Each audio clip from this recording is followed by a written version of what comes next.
যদি ইন্তেকাল করেন, আমাদের এই অঞ্চলে রীতিনীতি হচ্ছে 3 দিন পরে, 10 দিন পরে কিংবা 40 দিন পরে একটা বাড়িতে বড় করে মানে মিলাদ মাহফিলের আয়োজন করা।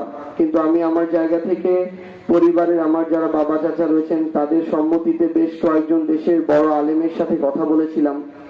ইসলামের ইতিহাস এবং সংস্কৃতিতে কিংবা মহানবী সাল্লাল্লাহু আলাইহি সাল্লাম থেকে শুরু করে যত নবী রাসূলগণ রয়েছেন, সাহাবারা রয়েছেন, তাদের সময় এরকম কোনো সংস্কৃতি ছিল না যে কেউ একজন মারা যাওয়ার 3 দিন 7 দিন বা 10 দিন পরে এরকম করে বাড়িতে গরু ছাগল জবাই করে মিলাদ মাহফিল করা। বরং এটাতে হিতে মানে লাভ হওয়ার তো কোনো সম্ভাবনাই নেই, বরং তার জন্য গুনাহের কোনো উপলক্ষ তৈরি হয়ে যেতে পারে কোনো না কোনো কারণে। ইন্নাল হামদুলিল্লাহ, আসসালাতু ওয়াসসালামু আলা রাসূলিল্লাহ ওয়া বা'দ। দূরে কিংবা কাছে যে যেখান থেকে এই মুহূর্তে আমাকে দেখছেন সকলকে জ্ঞাপন করছি আন্তরিক মুবারকবাদ। মহান রব্বুল আলামিনের কোনো ইমানদার মুমিন বান্দা যখন মারা যায় তখন ওই মৃত ব্যক্তির জন্য ইসালে সওয়াব করা, মৃত ব্যক্তির উদ্দেশ্যে মানুষকে খাওয়ানো, মৃত ব্যক্তির জন্য দোয়ার আয়োজন করা, চল্লিশার আয়োজন করা, এমনকি এই আয়োজনগুলোকে কোনো দিবসের সাথে কোনো দিনের সাথে নির্ধারিত করার ব্যাপারে ইসলাম কি বলে এই বিষয়টাই আমরা আজকে জানবো ইনশাআল্লাহ। আমরা যদি একটু লক্ষ্য করি, একজন মানুষ যখন মারা যায় তখন এই মানুষটার চাইতে অসহায় আর কেউ থাকে না। এই ব্যক্তিরা মারা যাওয়ার পর আর ফিরেও যেমন আসতে পারে না, সে মারা যাওয়ার পর আর সালাত আদায় করতে পারে না, সাওম রাখতে পারে না, কোনো নেক আমল করতে পারে না, দান সদকা করতে পারে না। এক কথায় তার সকল আমলের রাস্তাগুলো বন্ধ হয়ে যায়, সে নিজের কোনো পুণ্য কাজ করতে পারে না। কিন্তু এই ব্যক্তির উপকারের জন্য রাসূলুল্লাহ সাল্লাল্লাহু আলাইহি সাল্লাম আমাদেরকে অসংখ্য পথ এবং পদ্ধতি দেখিয়ে দিয়ে গেছেন। মানুষ যখন মারা যায় তখন এই মৃত ব্যক্তির জন্য আমরা যারা জীবিত থাকে তাদের কি করণীয়, তারা কিভাবে তাকে উপকৃত, মাইয়াতকে, মৃত ব্যক্তিকে উপকৃত করতে পারে, এরকম অসংখ্য পদ্ধতি রাসূলুল্লাহ সাল্লাল্লাহু আলাইহি সাল্লাম আমাদেরকে দেখিয়ে দিয়ে গেছেন। আহলুস সুন্নাহ ওয়াল জামাতের একটি স্বীকৃত বিষয় হলো ইনতিফাউল মাউতি বিআমালিল আহিয়া, অর্থাৎ জীবিত ব্যক্তিদের আমলের দ্বারা মৃত ব্যক্তিকে উপকার লাভ করা।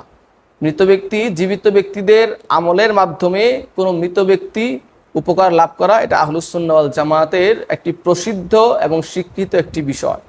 তো এ ব্যাপারে উলামায়ে কেরাম বিভিন্ন পদ্ধতির কথা উল্লেখ করে থাকেন। নববী রহমতুল্লাহ আলাইহি আজ থেকে 800 বছর আগের জগৎ বিখ্যাত ইমাম নববী রাহিমাহুল্লাহু রাহমাতান ওয়াসিয়া, যার একটি কওলের উপর ভিত্তি করে আহলুস সুন্নাহ ওয়াল জামাতের অসংখ্য রাজেহ মারজু কওল প্রতিষ্ঠিত, যার একটি কওলের উপর ভিত্তি করে আহলুস সুন্নাহ ওয়াল জামাতের অসংখ্য মাসালার ইজমা সাব্যস্ত হয়।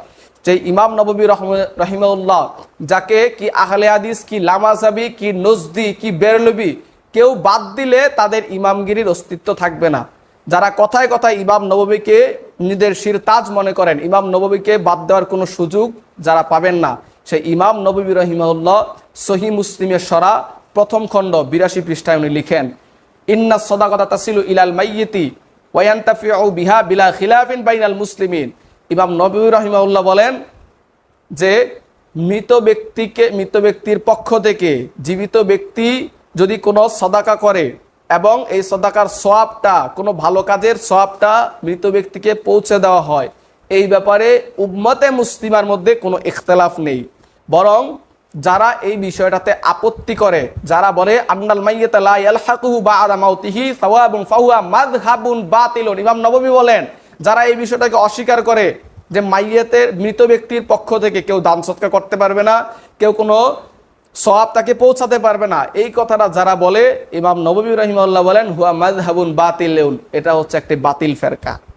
এবং একই সাথে ইমাম নববী উলামাদের ইজমা উল্লেখ করে বলেন ওয়া যাহাবা জামাআতুম মিনাল উলামাই ইলা আন্নাহু ইয়াসিলু ইলাল মাইয়িতি সাওয়াবু জামিউল ইবাদাতি মিনাস সালাতি ওয়াস সাওমি ওয়াল কিরাআতি ওয়া গায়রি যালিক, অর্থাৎ জীবিত ব্যক্তির সকল ইবাদতের সওয়াব মৃত ব্যক্তির রুহে পৌঁছে দেওয়া হয়। যেমন মিনাস সালাত, নামাজ, কেউ যদি নামাজ পড়ে মৃত ব্যক্তির পক্ষ থেকে সালাত পড়ে সওয়াবটা তাকে পৌঁছে দিতে চায় তাহলে এটা পৌঁছে দেওয়া যাবে। কেউ যদি রোজা রেখে মৃত ব্যক্তিকে সওয়াবটা দিয়ে দেয়, আল্লাহ সওয়াবটা তাকে দিয়ে দিবেন। কেউ যদি ওয়াল কিরাআ, কেউ যদি কোরআন তেলাওয়াত করে এবং এই সওয়াবটা মৃত ব্যক্তির রুহে পৌঁছে দিতে চায়, আল্লাহ সুবহানাহু ওয়া তাআলা মৃত ব্যক্তিকে এর দ্বারা উপকৃত করবেন।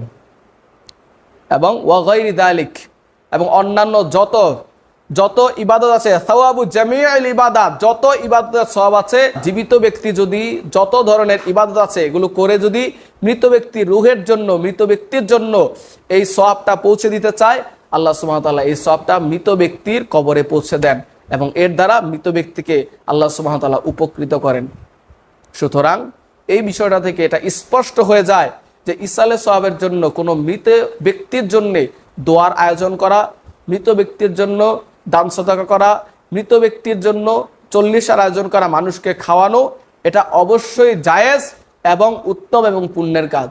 এই বিষয়ে যারা ইখতিলাফ করবে, যারা মতানৈক্য করবে, ইমাম নববী রাহিমাহুল্লাহর ফতোয়া অনুযায়ী হুয়া মাযহাবুন বাতিলুন, এরা হচ্ছে একটি বাতিল ফেরকা। এবার আসুন দিন নির্ধারণের বিষয়টা। মৃত ব্যক্তির ইসালে সওয়াবের আয়োজন নির্ধারিত কোনো দিনে করা যাবে কিনা। আমাদের দেশে অনেকেই 3 দিন, 4 দিন, 10 দিন কিংবা 40তম দিনে এই আয়োজনটি করে থাকেন এবং 40তম দিনের সাথে সামঞ্জস্য রেখেই মূলত 40 পরিভাষাটির উৎপত্তি। তো এক্ষেত্রে বলা হয়ে থাকে যে 40 হচ্ছে একটি বরকতপূর্ণ সংখ্যা। রাসূলুল্লাহ সাল্লাল্লাহু আলাইহি সাল্লাম কোরআন লাভের পূর্বে গারে হেরাতে 40 দিন আল্লাহ সুবহানাহু ওয়া তাআলার ইবাদতে মশগুল ছিলেন।